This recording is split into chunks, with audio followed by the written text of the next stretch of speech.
Barang siapa yang meminta sesuatu dari manusia, itu semua menunjukkan bahwa ia belum sepenuhnya memahami Allah. Imannya masih lemah, kurang pengetahuan tentang hakikat kehidupan, serta belum mampu untuk bersabar.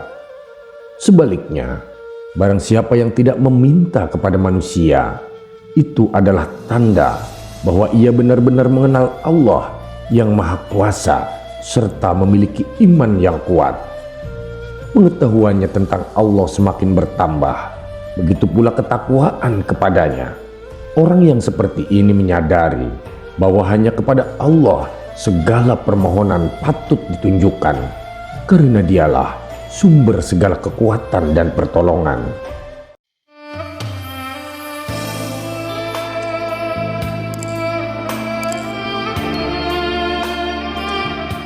Assalamualaikum warahmatullahi wabarakatuh. Sahabat Haura yang dirahmati Allah, jika video ini lewat di berandamu, berarti ini adalah petunjuk dari Allah untukmu.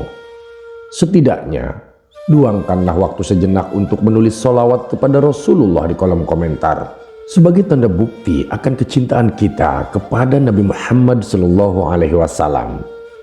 Dan sebagai umatnya, semoga di akhirat nanti kita mendapatkan syafaat dari beliau. Amin ya rabbal alamin.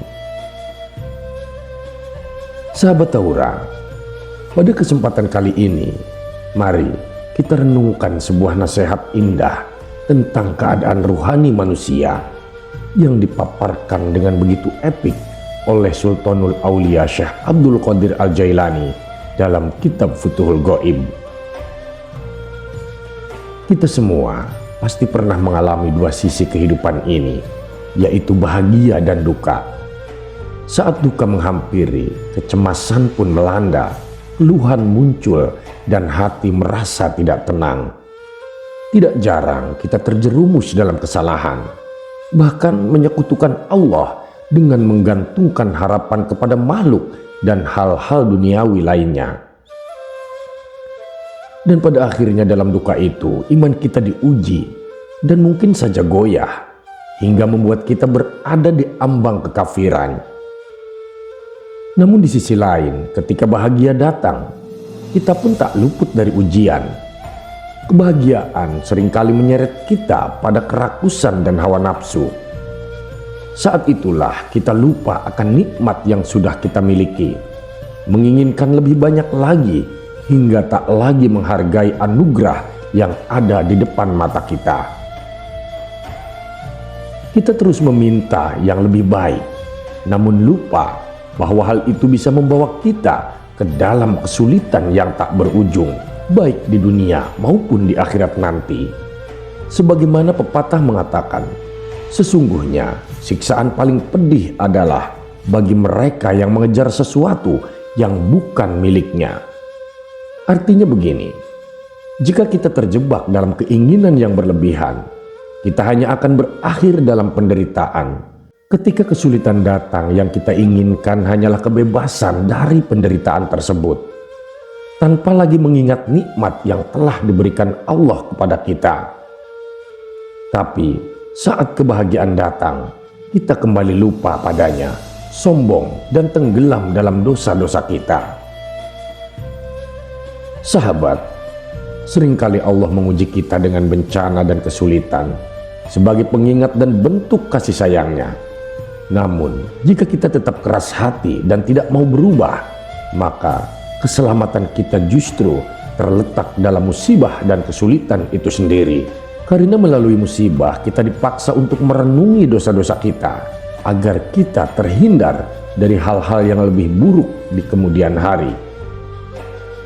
Jika kita mampu bersyukur setelah bencana berlalu, tetap teguh dalam kepatuhan, dan menerima ketentuan Allah dengan hati yang lapang, maka hidup kita akan lebih baik, baik di dunia ini maupun di akhirat. Sebab sabar, tawakal, dan berserah diri pada Allah adalah kunci dalam keselamatan hidup. Bagi siapapun yang ingin selamat, baik di dunia maupun di akhirat, ia harus senantiasa bersabar, menyerahkan semua urusan kepada Allah, dan menjauhi keluhan kepada manusia. Mintalah segala kebutuhanmu hanya kepada Allah, karena Dialah yang Maha Kuasa atas segalanya. Ketahuilah bahwa pencabutan nikmat oleh Allah adalah bentuk kasih sayangnya. Musibah darinya adalah obat, dan janjinya pasti akan terpenuhi.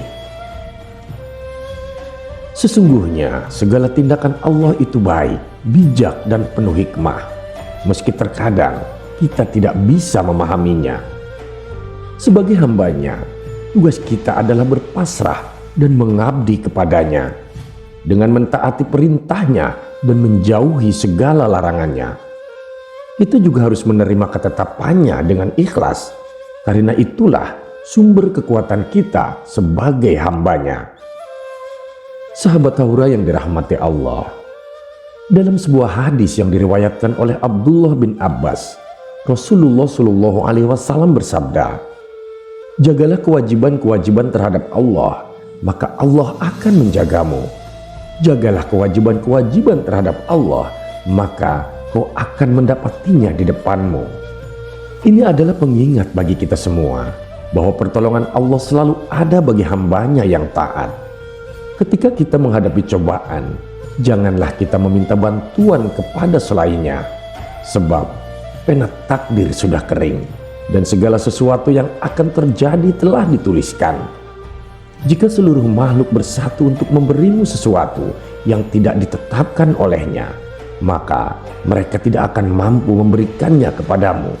Demikian pula jika mereka berusaha untuk menyelakakanmu, namun Allah tidak menghendaki hal itu, maka sampai kapanpun mereka tidak akan pernah berhasil. Oleh karena itu, jika kita bisa menjelaskan perintah-perintah Allah dengan penuh keimanan, lakukanlah. Tapi jika kita merasa belum mampu, maka bersabarlah atas apa yang kita tidak sukai, karena di dalamnya terkandung kebaikan yang mungkin belum kita pahami. Ingatlah sahabatku, bahwa pertolongan Allah datang melalui kesabaran, dan dalam setiap kesulitan selalu ada kemudahan. Hadis ini seharusnya menjadi cermin bagi hati kita, menjadi pakaian yang kita kenakan setiap hari, baik secara lahiriah maupun batiniah. Dengan menjadikan hadis ini sebagai pedoman, kita akan selamat dunia dan akhirat, serta mendapatkan kemuliaan dan kasih sayang dari Allah Subhanahu wa Ta'ala. Sahabat Taura yang dirahmati Allah, dalam risalah 44 kitab Futhul Ghaib ada pelajaran luar biasa yang mengajarkan kita tentang makna doa yang lebih dalam dan bagaimana seharusnya kita memandang harapan kepada Allah Subhanahu wa Ta'ala, Sang Maha Kuasa. Kita semua tentu sudah akrab dengan doa. Setiap hari kita memanjatkan permohonan kepada Allah, berharap agar segala hajat kita dikabulkan. Namun dalam risalah ini dijelaskan bahwa tidak semua doa dari mereka yang berpengetahuan ruhani langsung dikabulkan, dan janji yang diterima pun tidak selalu segera dipenuhi. Mengapa demikian? Kenapa bisa begitu? Apakah ini tanda Allah tidak peduli? Tentu tidak, sahabat. Ketahuilah, Allah Subhanahu wa Ta'ala menunda pengabulan doa seseorang yang memiliki kedalaman ruhani agar ia tidak terjatuh ke dalam perangkap keterlalu optimisan. Setiap makom atau tingkatan ruhani diiringi dengan ujian dan kesadaran penuh bahwa Allah lah yang mengatur segalanya. Sang hamba yang telah mencapai makom ini akan menyadari bahwa kedekatannya dengan Allah jauh lebih berharga daripada pemenuhan harapan duniawinya. Ada dua alasan utama mengapa Allah menunda atau bahkan tidak mengabulkan doa dari orang yang berpengetahuan ruhani.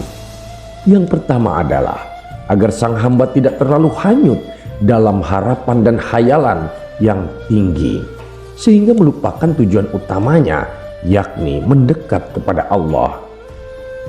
Saat harapan duniawi terlalu mendominasi, kita cenderung lupa akan nikmat paling besar yang telah Allah berikan, yaitu kedekatan kita dengannya. Jangan sampai kita hanya berfokus pada keinginan pribadi tanpa memperhatikan hakikat hubungan kita dengan Sang Maha Pencipta. Kemudian alasan yang kedua adalah penundaan pengabulan doa juga bisa menjadi bentuk perlindungan Allah agar sang hamba tidak jatuh ke dalam kesyirikan. Apa maksudnya? Setiap kali kita berharap terlalu besar pada sesuatu di luar Allah, itu berarti kita menyekutukannya. Meskipun hal itu terjadi tanpa kita sadari. Manusia dengan segala kekurangan dan keterbatasannya sangat rentan terjerumus dalam dosa tanpa disadari, kecuali para nabi yang telah Allah lindungi dari segala kesalahan. Dalam setiap langkah hidup kita, dalam setiap makom yang kita capai, selalu ada peluang untuk tergelincir ke dalam kesyirikan. Oleh karena itu, Allah tidak selalu memenuhi doa dan janji yang kita harapkan agar kita tetap berada di jalur ketaatan kepadanya, bukan ketaatan kepada nafsu dan keinginan pribadi kita. Sahabat Haura, kita perlu memahami bahwa inti dari doa bukanlah semata-mata untuk mendapatkan apa yang kita inginkan. Dalam setiap doa terkandung penghambaan dan penyerahan diri kita kepada kehendak Allah. Kita memohon bukan karena kita tahu apa yang terbaik bagi kita, tetapi karena kita yakin bahwa Allah tahu yang terbaik. Doa yang sejati adalah doa yang sejalan dengan perintah-perintah Allah. Sebagai contoh, dalam ibadah-ibadah seperti sholat, puasa, dan kewajiban-kewajiban lainnya, kita berdoa agar bisa melaksanakan perintahnya dengan baik. Ibadah-ibadah ini adalah bentuk kepatuhan kita, dan dalam kepatuhan itulah ada kedekatan dengan Allah. Doa itu bukan sekedar permohonan, tetapi juga kesadaran. Kita seringkali mengira bahwa doa adalah sekedar permohonan untuk memenuhi kebutuhan kita. Padahal doa juga adalah proses untuk menumbuhkan kesadaran diri. Di dalam doa kita menyadari betapa lemahnya kita di hadapan Allah dan betapa besarnya kasih sayang serta kebijaksanaannya dalam mengatur hidup kita. Melalui doa, kita belajar untuk bersabar, tawakal, dan pasrah kepada takdir yang telah Allah tentukan. Jadi, ketika doa kita tidak segera dikabulkan, janganlah kita merasa kecewa. Sebaliknya, pandanglah penundaan itu sebagai cara Allah untuk menguji kesabaran dan keikhlasan kita. Sebab Allah Subhanahu wa Ta'ala lebih tahu kapan waktu yang tepat untuk memberikan apa yang kita butuhkan. Terkadang penundaan atau bahkan penolakan itu adalah bentuk rahmat yang lebih besar daripada pengabulan doa itu sendiri. Menghindari kesyirikan dalam berdoa. Sahabat sekalian, salah satu hal yang sangat ditekankan dalam risalah ini adalah bagaimana kita harus berhati-hati dalam berdoa agar tidak terjerumus dalam kesyirikan. Kita harus selalu ingat bahwa hanya Allah yang mampu mengabulkan doa kita. Jangan sampai kita terlalu bergantung pada usaha orang lain hingga melupakan bahwa semuanya terjadi atas izinnya. Jika kita menggantungkan harapan pada sesuatu selain Allah, maka itu adalah bentuk kesyirikan. Dan hal itu bisa saja menjauhkan kita dari rahmat-Nya. Sahabat Haura yang dirahmati Allah, marilah kita sama-sama memperbaiki cara kita berdoa dan memperkuat keyakinan kita kepada Allah. Ingatlah bahwa doa bukan sekedar alat untuk meminta, tetapi juga bentuk penghambaan dan penyerahan diri yang penuh kepadanya. Dalam setiap doa ada ujian kesabaran dan keikhlasan yang harus kita lalui. Jangan pernah merasa kecewa ketika doa tidak segera dikabulkan, karena di balik penundaan itu Allah sedang menyiapkan yang terbaik untuk kita. Semoga kita semua senantiasa diberikan kekuatan untuk tetap sabar dan tawakal dalam menghadapi segala ujian hidup. Semoga Allah selalu membimbing kita menuju jalannya yang lurus dan meridhoi setiap langkah hidup kita dalam kehidupan ini. Amin ya rabbal alamin. Terima kasih sahabat sudah menyimak video ini sampai dengan selesai. Semoga bermanfaat bagi kita semua. Nantikan kembali konten-konten penuh hikmah dari channel kami. Jangan lupa untuk subscribe dan menyalakan lonceng notifikasinya. Salam cinta dari Haura Studio, di mana sebuah nasihat tak sebatas didengar, namun diresapi oleh jiwa. Wassalamualaikum warahmatullahi wabarakatuh.